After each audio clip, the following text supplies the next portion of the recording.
Hello दोस्तों, नमस्कार। मैं विजय पूनिया और आप देख रहे हैं विजय एजुकेशन। मेरे प्यारे साथियों, आज हम बात कर रहे हैं ह्यूमन वेलफेयर और माइक्रोब की।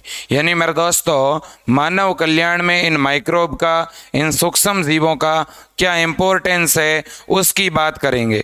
मेरे प्यारे साथियों, जब मैं मानव कल्याण की, ह्यूमन वेलफेयर की बात करता हूं, तो आप सभी को मालूम है कि मानव कल्याण के अंदर, ह्यूमन वेलफेयर के अंदर बैक्टीरिया का बहुत यूज़ है। कैसे सर? तो देखिएगा मेरे दोस्तों, मैं कुछ नाम आपके सामने रखना चाहता हूं। आप सभी को मालूम है मेरे प्यारे लाडलो, एक एंटीबायोटिक नाम तो आप सभी ने सुना होगा। ये जो एंटीबायोटिक है, मानव के लिए कल्याण की चीज़ तो है ही ना। मेरे दोस्तों, अगर एंटीबायोटिक नहीं होती तो जितने भी बैक्टीरियल इन्फेक्शन होते थे, जितने भी जीवाणु से होने वाले रोग थे, क्या उससे हम खुद को बचा पाते? क्या?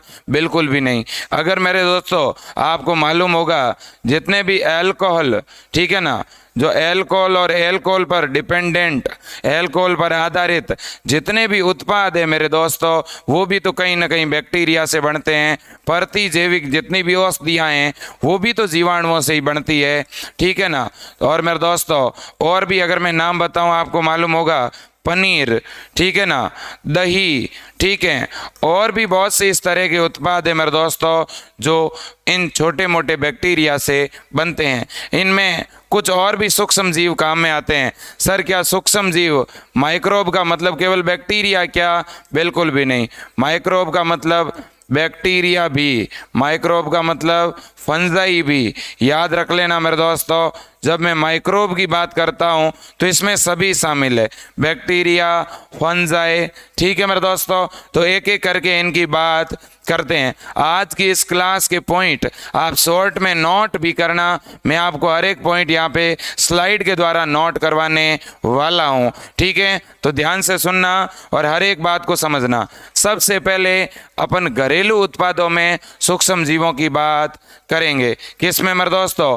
घरेलू उत्पादों के अंदर सूक्ष्म जीव। इसका मतलब आप डेली अपनी रूटीन लाइफ के अंदर जिन प्रोडक्ट को यूज में लेते हैं, जिन्हें भोजन के रूप में ग्रहण करते हैं, उनकी बात करने वाला हूँ। सबसे पहले मैं बात कर रहा हूँ दही की, यानी कर्ड की। किसकी? डेयरी उत्पादों की बात कर रहे हैं। डेयरी उत्पादों में एक आता है दही और दूसरा पनीर। याद रख लो आप। अब आपसे एग्जाम में ये पूछा कि बताओ, देखें, दही का मेरे दोस्तों किस तरह से, दही के ऊपर किस तरह से माइक्रोब का इफेक्ट है, दही किस प्रकार से बनता है, ठीक है। तो मेरे दोस्तों याद रख लेना, दही बनेगा किससे?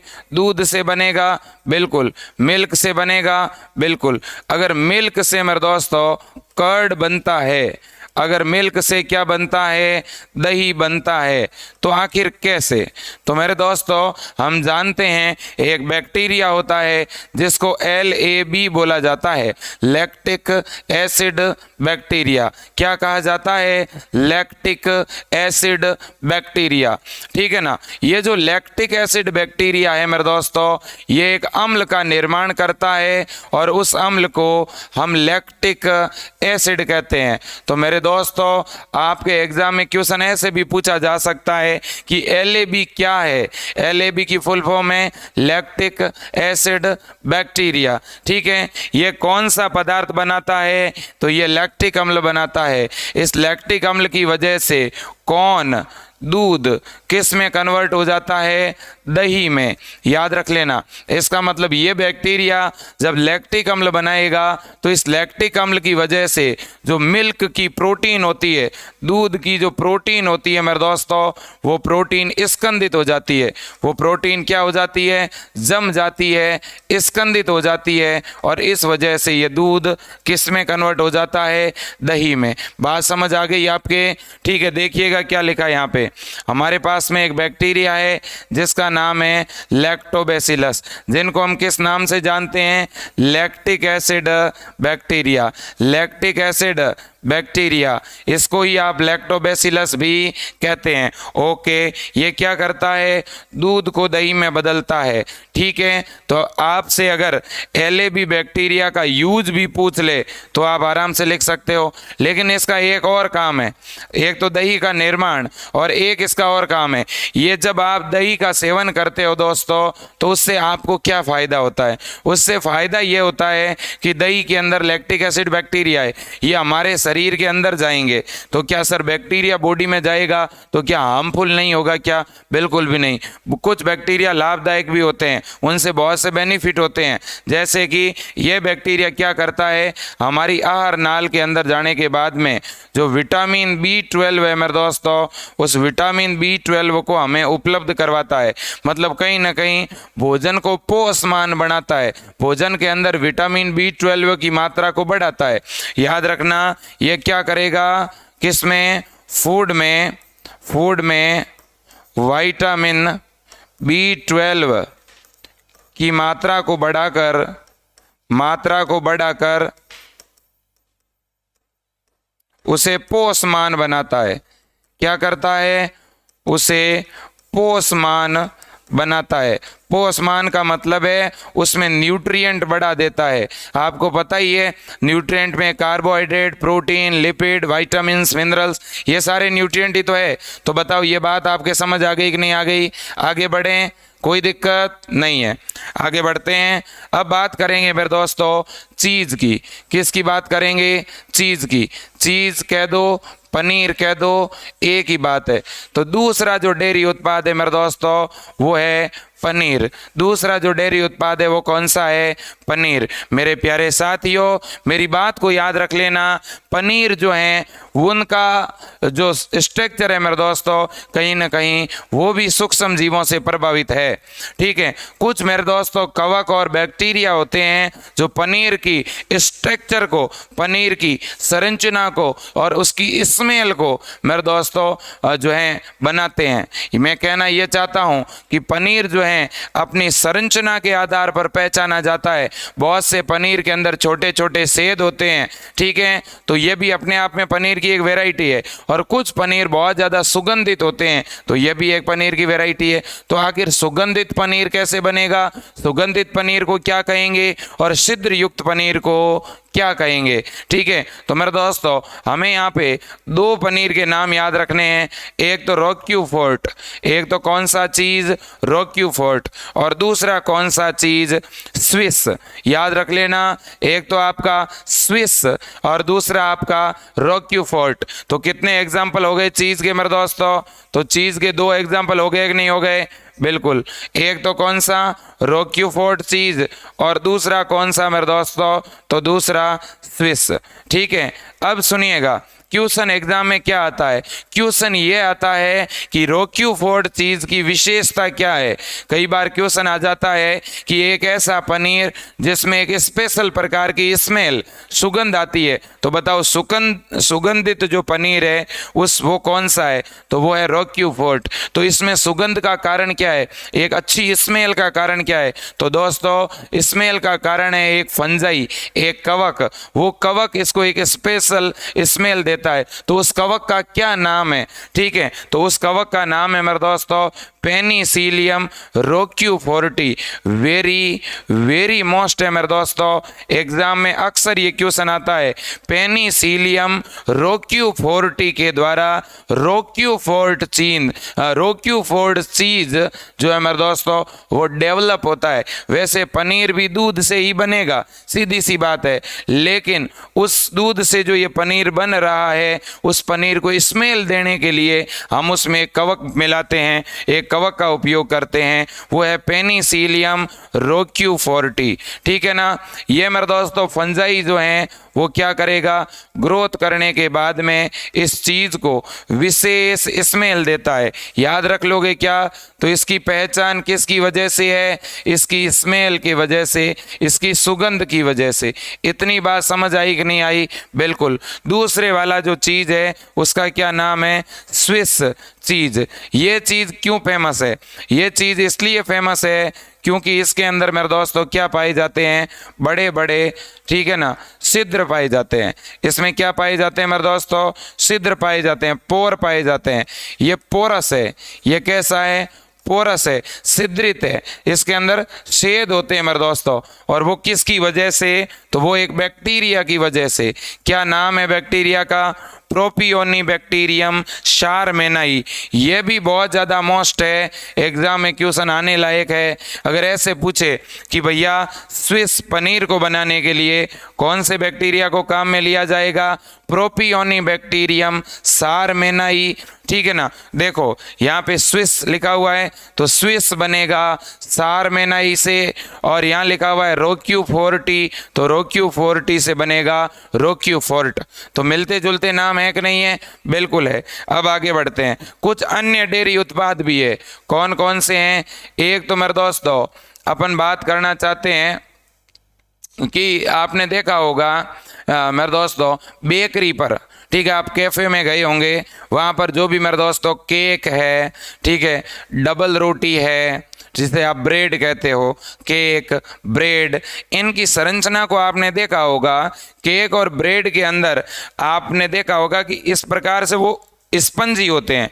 आप अगर उन्हें दबाएंगे तो वो बड़ी आसानी से पिचक जाएंगे, है कि नहीं? स्पंजी होते हैं और उनमें छेद भी होते हैं। तो कहीं ना कहीं जब ब्रेड को बनाया गया तो सबसे पहले जो चावल का आटा था मेरे दोस्तों, उस चावल के आटे के अंदर हमने यीस्ट डाल दिया। क्या डाल दिया? यीस्ट। और फिर उसे जब गर्म किया गया तो यीस्ट ने क्या किया मेरे दोस्तों? यीस्ट ने जैसे यीस्ट गर्म होने लगी तो उसने CO2 गैस उत्पन्न की, और उस CO2 गैस की वजह से मेरे दोस्तों उस ब्रेड में छेद भी हो गए और उसमें खमीर यानी उबार भी उत्पन्न हो गया।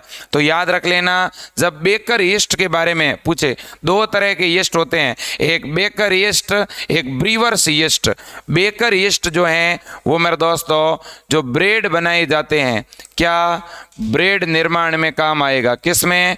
ब्रेड निर्माण से संबंधित जो यीस्ट है उसको अपन बोलते हैं बेकर यीस्ट, ठीक है। और यीस्ट का स्पेसिफिक नाम है सैकेरोमाइसीज सेरिविसी। अगर कहीं पे सैकेरोमाइसीज सेरिविसी लिखा हुआ है तो आप तुरंत समझ लेना यीस्ट। और यीस्ट होते क्या हैं सर? तो मेरे दोस्तों यीस्ट जो हैं वो यूनिसेलुलर फंजाई होते हैं। क्या होते हैं? यूनिसेलुलर फंजाई होते हैं, एक कोशिकीय कवक होते हैं। क्या होते हैं? यीस्ट एक कोशिकीय कवक होते हैं मेरे दोस्तों, याद रख लेना, ठीक है ना। यीस्ट के बहुत सारे यूज हैं, ठीक है ना। आपको पता ही है कि यही यीस्ट मेरे दोस्तों, ठीक है, एल्कोहल निर्माण में भी काम आता है, किण्वन के अंदर, फर्मेंटेशन के अंदर, है कि नहीं। और यही मेरे दोस्तों यीस्ट जो हैं, ठीक है, आपको पता होगा केक, ब्रेड, इनको क्या बनाने में? स्पंजी बनाने में काम आता है। ओके, बिल्कुल। तो देखिएगा, तो ब्रेड निर्माण में इसका उपयोग होगा। और ये कौन सी गैस उत्पन्न करके? CO2 गैस उत्पन्न करके उसे क्या बना देता है? ब्रेड को एक तो कैसा बनाता है? छिद्रित, और दूसरा कैसा बना देता है? स्पंजी, ठीक है कि नहीं है? बिल्कुल। दूसरा है मेरे दोस्तों टोडी। ये कई बार एग्जाम में आता है कि टोडी क्या है? क्या पूछा गया? टोडी क्या है? तो मेरे दोस्तों दक्षिण भारत के अंदर, कहाँ पर? दक्षिण भारत में, याद रख लेना मेरे दोस्तों, ठीक है ना। साउथ इंडिया के अंदर दक्षिण भारत में मेरे दोस्तों ये पारंपरिक पेय है। किस तरह का? पारंपरिक पेय है, ठीक है। लोग मेरे दोस्तों जब भी शादी समारोह होते हैं तो उसमें इसे परोसते हैं। जैसे मेरे दोस्तों आपने नाम सुना होगा, राजस्थान के अंदर बाड़मेर, जैसलमेर, जोधपुर, यहाँ पर मेरे दोस्तों जब शादी समारोह होते हैं तो लोग अम्ल की मनुआर करते हैं। अम्ल का मतलब ओपियम, नाम सुना है आपने, पेपेवर सोमनीफेरम, उस प्लांट से निकलता है ओपियम, और मेरे दोस्तों वो पुरोसा जाता है, ठीक है ना। लोग इसे बहुत शुभ मानते हैं, जबकि एक मादक पदार्थ है, जो कोई अच्छी बात नहीं है, ठीक है मेरे दोस्तों। इसी तरह से टोडी जो है वो शराब के जैसा ही मान लो आप, जैसे शराब से नशा आता है वैसे ही एक मादक पदार्थ है।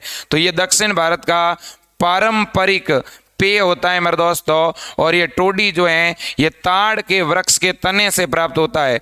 कौन से? ताड़ के वृक्ष के तने से प्राप्त लेटेक्स, तने से प्राप्त क्या होता है? ये लेटेक्स होता है। इतनी बात तुरंत नोट कर लीजिएगा। अगर एग्जाम में क्वेश्चन आ गया टोडी क्या है तो लिख दोगे क्या? दक्षिण भारत का पारंपरिक पेय किस वृक्ष से प्राप्त हुआ? ताड़ के वृक्ष से। तो एग्जाम में ऐसे पूछे तो ताड़ के वृक्ष से प्राप्त होने वाला जो पदार्थ है उसको क्या कहोगे? टोडी। क्या कहोगे? टोडी, ठीक है। बेकर्स यीस्ट का नाम पूछे तो सैकेरोमाइसीज सीरीविसी। बेकर यीस्ट किस निर्माण में काम आएगा? ब्रेड के निर्माण में। और ये क्या करेगा? CO2 गैस को क्या करता है? उत्पन्न करता है। और जब ये CO2 गैस को उत्पन्न करेगा तो मेरे दोस्तों ब्रेड किस तरह की हो जाएगी? तो ब्रेड किस तरह की? छिद्रित और स्पंजी हो जाएगी। ये बात आपके समझ आई कि नहीं आई? बिल्कुल आ गई सर, कोई दिक्कत है नहीं है, ठीक है। आगे बढ़ें क्या? चलो सर आगे बढ़ते हैं। अब है औद्योगिक उत्पादों में सूक्ष्म जीव। पहले हमने पढ़ा घरेलू उत्पादों में सूक्ष्म जीव, अब पढ़ रहे हैं उद्योगों के अंदर सूक्ष्म जीव का कैसे उपयोग होता है, माइक्रोब का कैसे यूज होता है मेरे दोस्तों, ठीक है। सबसे पहले इसमें जो मेन हेडिंग है हमारी वो है किण्वित पेय, एल्कोहलिक बिवरेज की बात की जा रही है। एल्कोहलिक बिवरेज में कौन आता है मेरे दोस्तों? मैं थोड़ी देर पहले एक बात बता रहा था। मैं क्या कह रहा था? मैं ये कह रहा था बच्चों, शराब जो होती है वो किस से प्राप्त होती है? शुगर से, शर्करा से, कार्बोहाइड्रेट से। मेरे दोस्तों शर्करा का क्या करके, शर्करा का फर्मेंटेशन करा करके, किण्वन करा करके क्या प्राप्त किया जाता है? एल्कोहल, ठीक है ना। तो इसका फर्मेंटेशन मेरे दोस्तों, इसका फर्मेंटेशन, इसका किण्वन करवाया जाता है। किण्वन का मतलब होता है अवायवीय श्वसन। कैसा? अवायवीय श्वसन। मेरे दोस्तों शर्करा को ऑक्सीजन की अनुपस्थिति में, किसकी उपस्थिति में? यीस्ट की उपस्थिति में।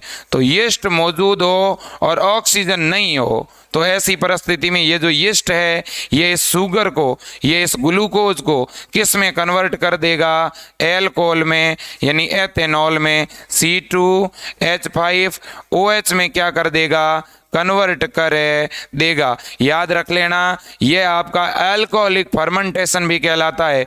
और इसमें जो ये यीस्ट काम में आता है इसको हम मेरे दोस्तों ब्रीवर्स यीस्ट भी कहते हैं। तो एक तो बेकर यीस्ट था, एक ब्रीवर्स यीस्ट, ठीक है ना। तो देखिए यीस्ट का मतलब सैकेरोमाइसीस सेरेविसी, ठीक है ना। और इसको हम क्या बोलते हैं? Brewers yeast. ये नाम याद रख लेना।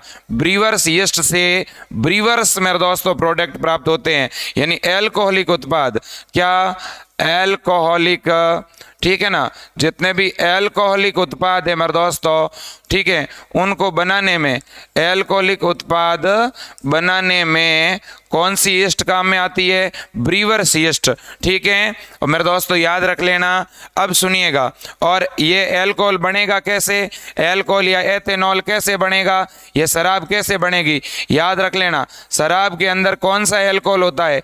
एथेनॉल ही होता है ना। याद रखना, शराब के अंदर नशा उत्पन्न करने वाला अगर कोई पदार्थ है तो वो एथेनॉल है। सभी जितने भी अल्कोहल के ब्रांड आते हैं सभी में एथेनॉल की मात्रा बराबर नहीं होती, ठीक है ना। तो याद रख लेना। तो मेरे दोस्तों ये धान्य से, फलों के रस से, ठीक है ना, और माल्टीकृत जितने भी धान है मेरे दोस्तों, यानी जौ से, ठीक है ना, प्राप्त होता है क्या? अल्कोहल, ठीक है। तो मेरे दोस्तों अल्कोहल कैसे प्राप्त होगा? तो सर जब हम शर्करा का, किसका? शर्करा के किण्वन से, शर्करा के किण्वन, और किण्वन कौन कराएगा? यीस्ट। शर्करा के किण्वन से प्राप्त होगा। शर्करा के किण्वन से कौन प्राप्त होगा? एल्कोहल। किण्वन का मतलब अवायवीय श्वसन। किसको? शुगर को। किस में बदल दिया सर जी? हमने एथेनॉल में कन्वर्ट कर दिया। अब दोस्तों यीस्ट जो है वो किण्वन के दौरान कौन कौन से मेरे दोस्तों जो हैं उत्पाद बनाता है? तो सर यीस्ट जब शर्करा का किण्वन करवाएगा तो बनेगा तो सर एथेनॉल ही, बनेगा तो सर एल्कोहल ही। लेकिन उस एथेनॉल को अलग अलग मात्रा में मिलाते हैं तो शराब के अलग अलग ब्रांड बनते हैं। आपने नाम सुना होगा दोस्तों, बियर के बारे में सुना होगा, वाइन के बारे में सुना होगा, ब्रांडी जिसको विस्की कहते हैं उसके बारे में सुना होगा, जिन और रम के बारे में सुना होगा। जैसे ही मैं ये नाम बता रहा हूँ मेरे बहुत सारे स्टूडेंट्स की आंखों में पानी आ रहा है, ठीक है ना, वो इतने ज़्यादा इमोशनल हो गए हैं, वो भावना में बह रहे हैं, ठीक है ना। तो भैया इतना ज़्यादा भावना में बहने की ज़रूरत है नहीं है, फिलहाल अपने एग्ज़ाम की तैयारी करनी है और बाकी चीज़ें बाद में। तो भैया ये जो नाम है ना, बहुत से लोग जो हैं इनको दवा मानते हैं, लेकिन मेरे दोस्तों ये बड़ी खतरनाक है। ये दवाएं बहुत से राज्यों में बैन हो चुकी है, ठीक है ना। तो मेरे दोस्तों याद रख लेना, आप बाबूलाल गणपत राम आपते की तरह मत करना। हेरा फेरी में देखा होगा, उसने कहा कि भैया ये जो शराब है ना, ठीक है ना, ये मेरी क्या है? दवा है। तो भैया कोई दवा की तरह यूज़ मत कर लेना, नहीं तो गड़बड़ हो जाएगी, ठीक है ना। तो सुनिएगा, बियर के अंदर एल्कोहल कितना होगा? 3 से 6%। सबसे कम अल्कोहल बियर में होता है। इसलिए बहुत से लोग कहते हैं अरे इसको शराब मत बोलो, ये तो फल का जूस है, ये तो मैं जूस पी रहा हूँ, ठीक है ना। अब इसके बाद में मेरे दोस्तों वाइन किससे बनती है? अंगूर से बनती है मेरे दोस्तों। इसमें 10 से लेकर 20% मेरे दोस्तों अल्कोहल होता है। इसके बाद ब्रांडी या विस्की, इसके अंदर मेरे दोस्तों 60 से 70% अल्कोहल होता है। सबसे ज़्यादा अल्कोहल विस्की में ही होता है मेरे दोस्तों।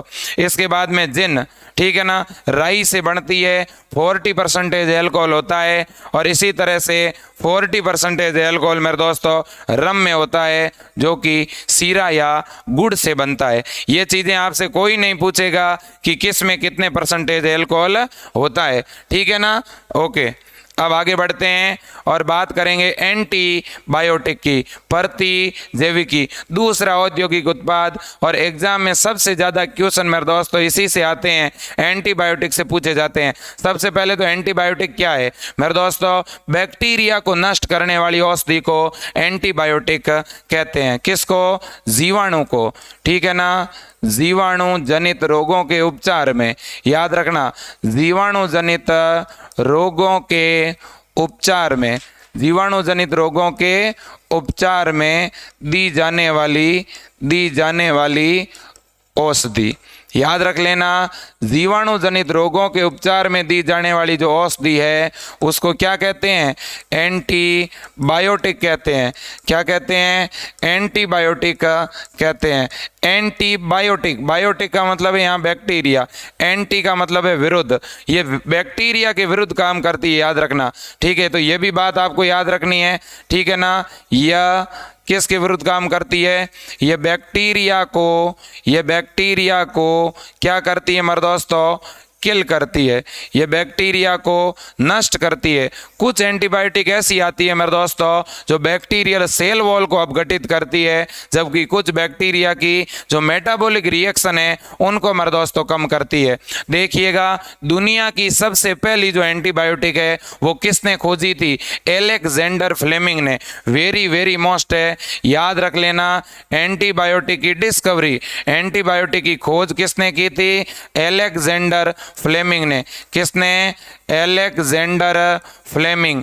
ये एक साइंटिस्ट है मेरे दोस्तों, एलेक्जेंडर फ्लेमिंग, जिसने सबसे पहले एंटीबायोटिक की खोज की। दुनिया की पहली एंटीबायोटिक का नाम क्या है? पेनिसिलिन। क्या नाम है मेरे दोस्तों? पेनिसिलिन। याद रख लेना, पेनिसिलिन जो है वो दुनिया की पहली एंटीबायोटिक है जो एक कवक से प्राप्त हुई, एक फंजाई से प्राप्त हुई। और उस फंजाई का क्या नाम है? उसका नाम है पेनिसिलियम नोटेटम। क्या नाम है मेरे दोस्तों? पेनिसिलियम नोटेटम से प्राप्त। पेनिसिलियम नोटेटम नाम के एक फंजाई से इसको क्या किया गया, प्राप्त किया गया। अलेक्जेंडर फ्लेमिंग ने वास्तव में एक अपने आप में ये बड़ी बात है, साइंस में बहुत सारी ऐसी खोज थी मेरे दोस्तों जिसमें वैज्ञानिक काम तो कुछ और कर रहा था और डिस्कवरी कुछ और हो गई। कैसे? तो मेरे दोस्तों पेनिसिलिन की खोज वास्तव में करना ही नहीं चाह रहा था, ठीक है ना। दुनिया के अंदर जब फर्स्ट वर्ल्ड वार हुआ ना मेरे दोस्तों, तो लाखों की संख्या में सैनिक जो हैं वो मेरे दोस्तों मारे गए और बहुत सारे अपाहिज हो गए। उनके शरीर पर जहां पर भी घाव लग रहा था उसमें मवाद भर रहा था और वो घाव ठीक नहीं हो रहा था। बहुत सारे वैज्ञानिक जो है मेरे दोस्तों उस पर स्टडी कर रहे थे, क्योंकि जहां पस भर जाता है, जहां मवाद भर जाता है, वहां एक बैक्टीरिया ग्रो करता है, उसका नाम होता है स्टेफाइलोकोकस। तो स्टेफाइलोकोकस के ऊपर स्टडी कर रहा था एक वैज्ञानिक, उसका नाम था फ्लेमिंग। तो मेरे दोस्तों हुआ ये कि फ्लेमिंग जो है दो अलग अलग प्रकार की मेरे दोस्तों वॉच ग्लास ले रहा था, फैक्ट्री डिस्क ले रहा था और उन पर अपने एक्सपेरिमेंट कर रहा था। तो उसने देखा कि एक बैटरी डिस्क पर तो स्टेफाइलोकोकस वृद्धि कर रहा था, लेकिन दूसरी पर उसकी वृद्धि रुक गई।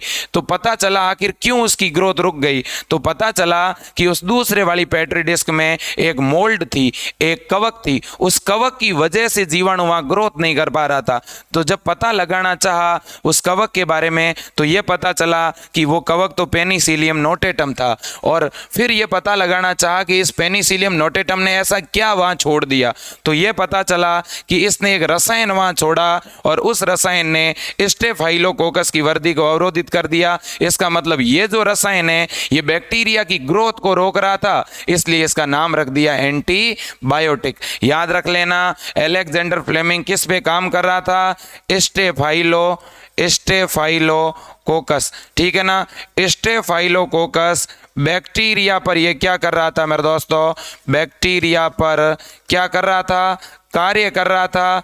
और अचानक से ये इतनी बड़ी दुनिया की जो है डिस्कवरी हो गई। और फिर इसी डिस्कवरी का यूज़ हमने बाद में आगे सेकेंड वर्ल्ड वार और आज के समय में हो ही रहा है। ऐसा कहा जा रहा है कि आज की दुनिया, आज का साइंस, ठीक है मेरे दोस्तों, बिना एंटीबायोटिक के बिल्कुल अधूरा है, ठीक है ना। एंटीबायोटिक के बिना किसी बीमारी का ट्रीटमेंट नहीं किया जा सकता। जैसे कि आज के समय में जो वायरल जितनी भी डिजीज़ है, हमारे पास एंटीवायरल ड्रग्स नहीं है। इसलिए आपने देखा होगा कोविड का कितना प्रकोप, ठीक है ना, लोगों के अंदर देखने को मिला। अगर इस तरह की कोई ड्रग्स होती तो क्या ये बीमारी इतनी फैल पाती? बिल्कुल नहीं। जबकि बैक्टीरियल डिजीज कोई भी हो उसे हम कंट्रोल कर लेते हैं क्योंकि हमारे पास एंटीबायोटिक ड्रग्स मौजूद है, ठीक है ना। तो ये बात आपको याद रखनी है। अब एंटीबायोटिक शब्द किसने दिया? तो याद रखना, सेलमान वॉक्समान ने 1942 में यह शब्द दिया था, ठीक है भैया। और दुनिया का पहला एंटीबायोटिक कौन सा था? पेनिसिलिन। इसकी मैंने बात कर दी, ठीक है ना मेरे दोस्तों। अब सुनिएगा, इस काम के लिए अर्नेस्ट चेन और अवार्ड फ्लोरे और साथ में एक नाम लिख रहा हूं फ्लेमिंग, इन तीनों को नोबेल पुरस्कार भी मिला था मेरे दोस्तों, ठीक है ना। क्योंकि फ्लेमिंग ने तो खोज की, लेकिन ये एंटीबायोटिक है इसकी पुष्टि फ्लेमिंग ने नहीं की थी। फ्लेमिंग ने तो डिस्कवरी की थी, तो फिर ये किसने कहा कि ये एंटीबायोटिक है? तो ये बात कही थी अर्नेस्ट चेन और अवार्ड फ्लोरे ने। इसलिए अर्नेस्ट चेन, अवार्ड फ्लोरे और फ्लेमिंग, इन तीनों को मेरे दोस्तों इस खोज के लिए नोबेल पुरस्कार दिया गया। याद रख लोगे क्या? बिल्कुल रख लेंगे, ठीक है। तो आज के लिए मेरे दोस्तों इतना ही, लेकिन इसके बाद में हम जो डिस्कस करेंगे वो ऑर्गेनिक एसिड के बारे में करने वाले हैं। तो टॉपिक का पार्ट फर्स्ट हो चुका है और पार्ट सेकंड जो है अगली क्लास में डिस्कस करेंगे। तो आज आपने क्या पढ़ा? सबसे पहले पढ़ा मेरे दोस्तों घरेलू उत्पाद के अंदर सूक्ष्म जीव, जिसमें आपने पढ़ा लैक्टिक एसिड बैक्टीरिया जो दही को दूध में बदल देता है, ठीक है मेरे दोस्त, दूध को दही में बदलता है। दूध में एक प्रोटीन होती है, उसको कैसीन प्रोटीन कहते हैं। लैक्टिक एसिड बैक्टीरिया से मेरे दोस्तों लैक्टिक एसिड बनता है और वो दूध की प्रोटीन को स्कंदित कर देता है। फिर हमने पढ़ा किसके बारे में? चीज़ या पनीर के बारे में। दो प्रकार की चीज़ पढ़े, एक रोक्यूफोर्ड चीज़ पढ़ा और दूसरा स्विस चीज़ पढ़ा। रोक्यूफोर्ड चीज़ मेरे दोस्तों एक कवक से बन रहा था जिसका नाम पेनिसिलियम रोक्यूफोर्टी था, जबकि स्विस चीज़ जो है वो एक बैक्टीरिया से बन रहा था जिसका नाम प्रोपियोनी बैक्टीरियम था। इसके बाद में मेरे दोस्तों प्रोपियोनी बैक्टीरियम सारमेनाई। इसके बाद में मेरे दोस्तों हमने जो है यीस्ट के बारे में पढ़ा। यीस्ट में भी दो टाइप की यीस्ट पढ़ी, एक तो बेकर यीस्ट, दूसरी ब्रीवर्स यीस्ट। बेकर यीस्ट जो है वो ब्रेड बनाने में काम आ रही थी, ब्रेड को स्पंजी बना रही थी। वहीं दूसरी ओर ब्रीवर्स यीस्ट का उपयोग हम शर्करा के किण्वन से अल्कोहल बनाने में कर रहे थे। मेरे दोस्तों, शर्करा का किण्वन का मतलब होता है अवायवीय श्वसन। ऑक्सीजन की अनुपस्थिति में जब शुगर को मेरे दोस्तों जो है कुछ उत्पादों में बदला जाए तो वो किण्वन है, ठीक है ना। जब मेरे दोस्तों यीस्ट किण्वन करती है तो शर्करा से अल्कोहल बनता है। जब यही किण्वन का प्रोसेस हमारी पेशी कोशिका में चलता है तो उस समय लैक्टिक एसिड बनता है, ठीक है। इसके बाद में हमने एंटीबायोटिक के बारे में पढ़ा, अलेक्जेंडर फ्लेमिंग ने खोज की, ठीक है मेरे दोस्तों। और इसके अलावा आपने पढ़ा कि अलेक्जेंडर फ्लेमिंग को इस खोज के लिए क्या मेरे दोस्तों नोबेल पुरस्कार भी दिया गया। साथ ही साथ मेरे दोस्तों आपने ये भी पढ़ा कि अलेक्जेंडर फ्लेमिंग स्टेफाइलोकोकस बैक्टीरिया पर काम कर रहे थे और ये जो एक अनायास खोज हुई, वास्तव में ये इस डायरेक्शन में काम ही नहीं कर रहे थे और अचानक से ये डिस्कवरी हो गई, ठीक है मेरे दोस्तों। तो आज के लिए इतना ही।